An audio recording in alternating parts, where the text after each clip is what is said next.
So now I want to talk about the money game. I love this game. Not because I love money, it's because I love numbers. I love playing with numbers. And a lot of people are intimidated by this game initially because they don't understand the game.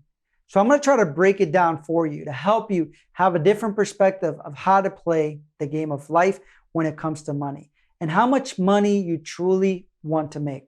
You see, if money is energy, then how much energy do you want flowing in your life?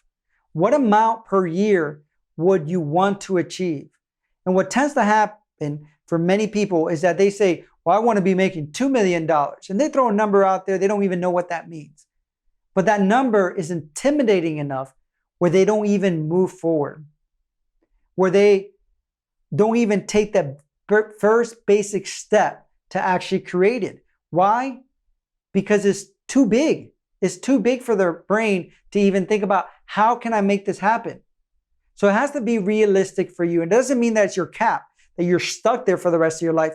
It just means that it helps you take that next step. And then from that step, you take the next step and the next step and the next step. And that's the power of having an idea of how much you want. And you could break it down into 3 different models in this stepping stone. The first model is your financial security.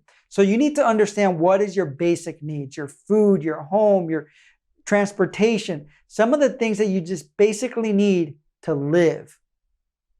Because if you understand that, then you understand exactly how much money you need. And people are afraid to look at this. They're afraid to look at how much they spend. They're afraid to know how much everything costs. It's almost like this, if I know, maybe everything will fall apart. But by knowing that, you can actually achieve what you need on a consistent basis and then build upon that. So again, first step is financial security. The second step is financial independence. And this is where you don't need to work, where you have maybe different revenue streams coming in and you have flexibility and you can grow and you have everything that you need covered. So entertainment and things like that. And the last step is financial freedom. And this is where everyone should strive to get to. And this is where you work or don't work. And the last one, financial independence, you can work if you love. We love what we do and we'll always do it, whether we're actually creating more revenue from it or not, because we love it. So financial freedom is not having to work again, but then you can have everything you can think of. So if you want to just go to a trip to the islands somewhere, you can do that. If you want to help your parents financially or a sibling, you can do that. You don't have to think about it consciously because you have true financial freedom. So again, it's a stepping stone. So once you have that financial security, then what would bring you to financial independence?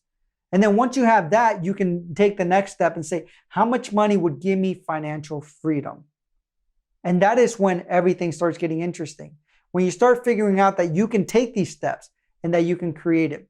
So when you look at the money game, the way that you know and play it is that it's a numbers game. So first of all, remember there's a difference between profit in your business and the expenses, meaning that you can bring in $100,000 in your business, but you have $60,000 in expenses. I went to a conference one time and I was like struck that people would say, they would brag that their company's bringing in $750,000 a year. I was like, oh, that's great. So what is your profit on that?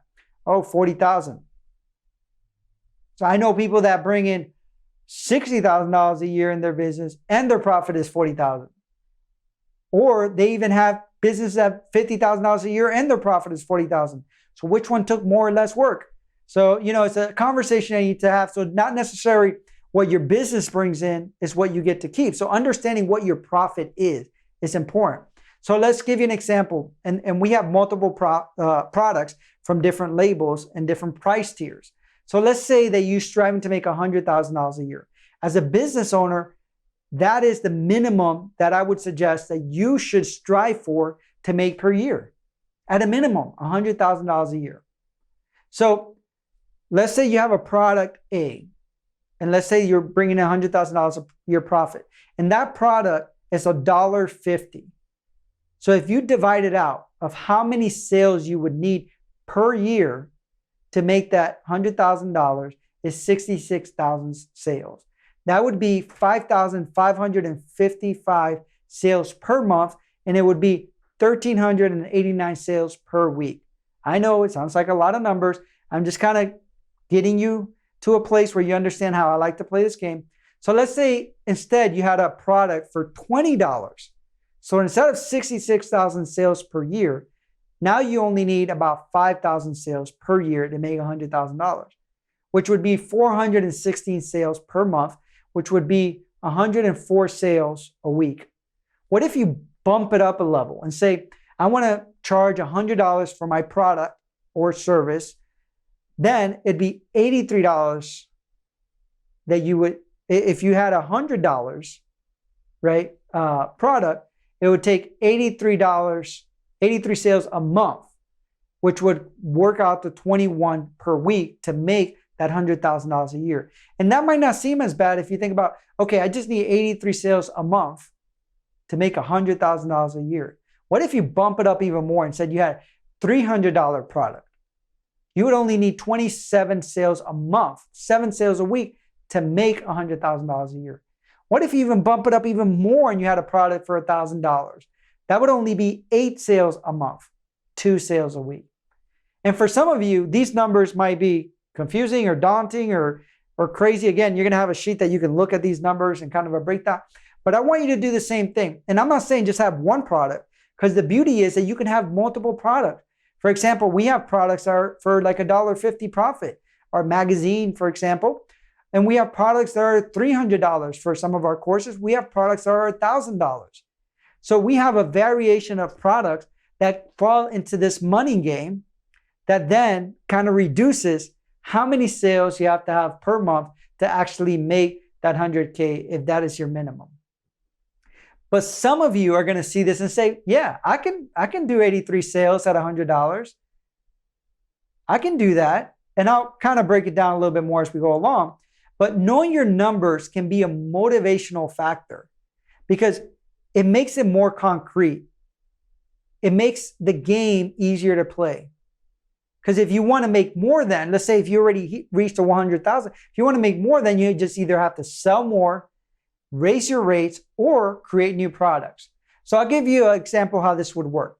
Let's say conversion rates vary between 1% to 20%. And what's a conversion rate? A conversion rate, let's say if I do a workshop and there's 100 participants and I'm selling a product, how many of those people actually buy? And let's say typically if we do a conference workshop, 20% of people will buy the product out of 100. So the same thing could be said with certain products. When you look at it, you can say, okay, if I contact, and for example, we had one thing that we collaborated on and we had people, and I realized that I had to contact 100 people, cold contacts, people that had never even heard of who we were, contact them via email. And now every time I contacted about 100 people, I would get 15 people that would jump on board and say yes. So then I understood my numbers. So then I wasn't took it personally when people said no. I wouldn't feel bad about it. I knew my numbers. That's exciting. That meant that I only had to contact 100 people, and it might seem like a lot, to then create this much revenue, which is what I wanted to create. Once you know your numbers, things open up. So let's say, give you an example. You do a workshop, your conversion rate is 20%. You have 30 people attend that workshop. So out of that, you get 6 sales. And you do it's 1 hour workshop, right? A presentation that you do. And we have, for example, a program to help you set up workshops and then sell a product or service at the end, which is obviously developing the tools and techniques to be able to do that. It's going to increase your conversion rate. But let's say you get 6 sales. It's $600. So you just got paid $600 to speak for 1 hour because you have different products and services that you're selling out of that. So if you had a $300 product and your conversion rate is still 20%, you would have made $1,800 to speak for 1 hour. So when we speak, so a lot of times people say, well, you got to charge a lot to speak. But many times we might charge a small fee because we make a lot more money from our products and services, from having 100, 200, 300 people attend, even sometimes a lot even more. 1,000 people attend a workshop or conference that we do. So what I want to point out is that once you know that, So if you know that you can speak in front of someone, and that when you speak and you're providing a product or services that they need, that's going to help them. Because again, we're not trying to get you to sell something that people don't need and convince them of that. We're trying to help you help other people, because that is the key. If you're helping other people, people will buy and they will grow and you will grow. So if you realize that you can get 30 people and that's your conversion rate, and you just made $600 and you wanted to make $3,000 a week, then you then say, how can I get in front of 150 people a week? And you can do that in 5 different workshops with 30 people, or you can do that in one presentation where there's 150 people. So again, that's how powerful knowing your numbers is. That's how exciting the money game is. Because once you understand it, it's not as daunting, because it's just a numbers game. It's just playing the numbers game.